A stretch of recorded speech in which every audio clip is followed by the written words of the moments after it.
আসসালামু আলাইকুম। আজকে আমি আপনাদেরকে দেখাবো হচ্ছে খাসির পায়া বা নিহারি কিভাবে রান্না করবেন। আমি এখানে এই যে খাসির এই যে নলির পিস একটু মাংস সহ নিয়েছি, আর কিছু এই যে এই টাইপের হাড্ডিগুলো নিয়েছি। আপনারা চাইলে খুরের পাশের বোনসও নিতে পারবেন, কোনো সমস্যা নাই। এগুলাকে ভালো করে ধুয়ে পানি ঝরিয়ে নিয়েছি। এখন এগুলাকে আমি ট্রেডিশনাল যেভাবে জাল দেয় ওইভাবেই জাল দিব, প্রেশার কুকার ইউজ করব না। আমি এরকম একটি হাঁড়িতে পানি দিয়ে নিয়েছি। এখন এই পানির ভিতরে, এবং বেশ পানি দিয়েছি, অনেক পানি দিয়েছি, এগুলোর ভিতরে আমি এই খাসির এই নলিগুলাকে ছেড়ে দিব। আমি একটু চর্বিও দিয়েছি হালকা।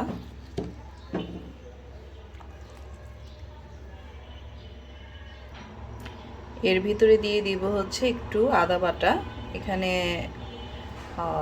1 টিস্পুন আর হাফ টিস্পুন, 1.5 টিস্পুন আমি আদা বাটা দিয়ে দিলাম। অল্প করে লবণ দিব, কারণ পানিটা শুকালে তারপরে লবণটা চেক করে আবার দিব। আর যেহেতু আমি এই পায়াটা আজকে পায়া মশলা দিয়ে আমি রান্না করে দেখাবো, আমার কাছে পায়া মশলা আছে, ওইটার ভিতরেও লবণ থাকে, এই কারণে আমি এই পানিতে লবণটা একটু কম দিচ্ছি।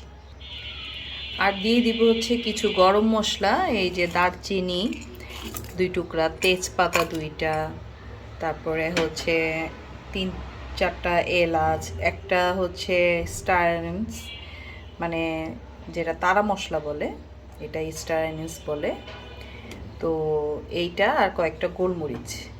এইটা যদি না থাকে তো না দিলেও হবে, এটা অপশনাল, এটা দিলে ভালো একটা স্মেল আসবে। তো এখন এইটাকে আমি জাল দিব 8 থেকে 9 ঘন্টা।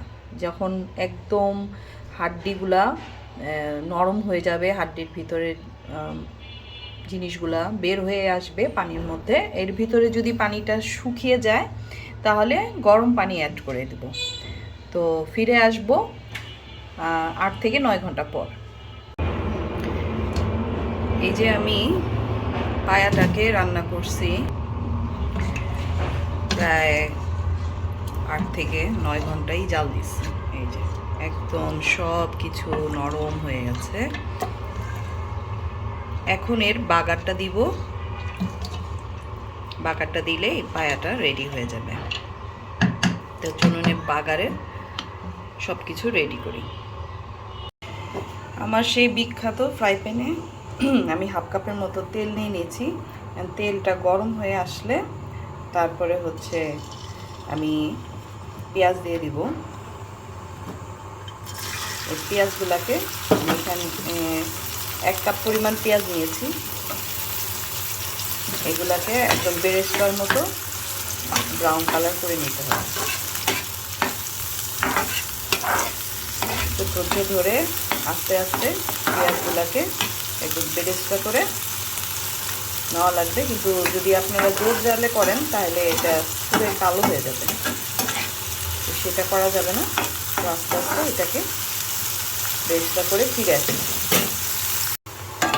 এই যে পেঁয়াজ দেখেন বেরেস্তা হয়ে আসতেছে, বেরেস্তা হয়ে আসলে এর ভিতরে আমি আদা রসুন বাটা দিব 1 টেবিল চামচ পরিমাণ। আর আজকে আমি পায়ার মশলা ইউজ করব হচ্ছে এই যে বম্বে প্রিমিয়াম পায়া মশলা, এটা রেডিমেড পায়া মশলা। আপনারা চাইলে বাসায়ও বানাইতে পারেন, অথবা যে কোনো মাংসের মশলাও দিতে পারেন। এখন যেহেতু লাইফ অনেক ইজি হয়ে গেছে, সব ধরনের মশলাই পাওয়া যায়। আমি এটা দিয়ে আগেও পায়া বানিয়েছি, খুবই টেস্টি হয় এই মশলায়, আপনারা ট্রাই করে দেখতে পারেন। এই যে আমার পেঁয়াজটা দেখেন বেরেস্তা হয়ে গেছে। এখন এর ভিতরে দিয়ে দিব আমি হচ্ছে আদাটাকে ভালোভাবে কষাতে হবে, যাতে কাঁচা গন্ধটা না থাকে। এবং সেই ক্ষেত্রে আপনারা কি করতে পারেন, এই যে নিহারির পানিটা আছে সেইটা এটার ভিতরে দিয়ে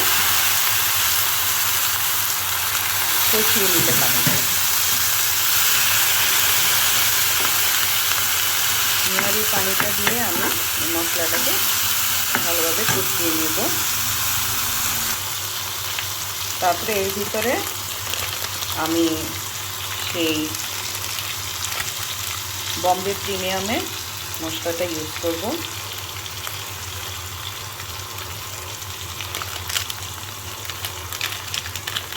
আমি হাফ ইউজ করেছিলাম একবার, আমি গরুর পায়ে রান্না করেছিলাম তখন, আর আজকে হাফ ইউজ করছি।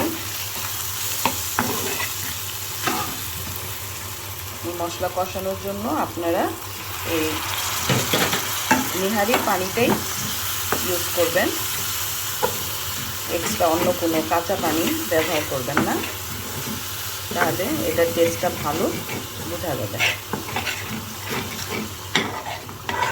এখন এর ভিতরে আমি দিয়ে দিব হচ্ছে এই হাফ চা চামচের মতো হলুদের গুঁড়া,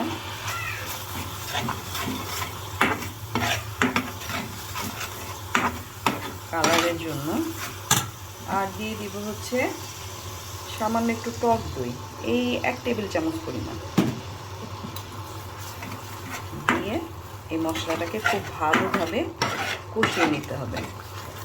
তেলের উপর উঠে যাবে তখন আমরা এটা নিহারির ভিতরে ঢেলে দিব। এই পায়া মশলাটা কষানো হয়ে গেছে একদম সুন্দরভাবে, দেখেন তেল ছেড়ে দিচ্ছে।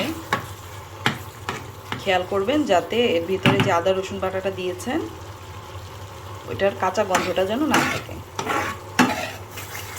যতক্ষণ থাকবে ততক্ষণ আপনারা ওই নিহারির পানিটা দিয়ে মশলাটাকে ভালোভাবে কষিয়ে নেবেন।